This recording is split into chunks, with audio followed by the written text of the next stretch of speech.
Поранишниот министер за внатрешни работи и прв човек на Бирото за јавна безбедност Митко Чавков цело време раководеше со оперативниот штаб. Сите 65 дена додека траеа протестите на иницијативата за заедничка Македонија и на денот на упадот во собранието 27 април 2017 година. Не е точно тврдењето на обвинителството дека тој не делувал согласно неговите надлежности и со тоа ја загрозил безбедноста на државата, рече во својот воведен говор пред судот адвокатот на Чавков Сашо Дуковски. Според Дуковски, Чавков дал наредба за безбедно извлекување на пратениците од законодавниот дом и поради тоа треба да биде награден, а не процесуиран и притворен.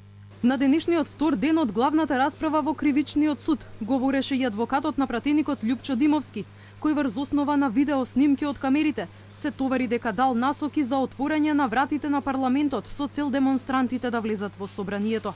Адвокатот вели оти ќе докаже дека тоа било вообичаена гестикулација на пратеникот, а не давање на насоки за делување. Постојат повеќе од 30 настапи на јавни медиуми, говорница во собрание, присуство во телевизиски емисии, негови изјави на новинари од лице место како министер или пратеник, каде што махинално истата гестикулација која што стои во снимката од камерата на собранието, тој ја прави при неговите објаснувања, говори.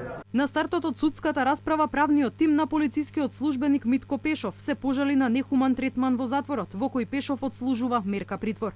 Имено откако вчера Пешов се вратил по 8-часовното рочиште во судот, затворската управа не му дала храна и вода.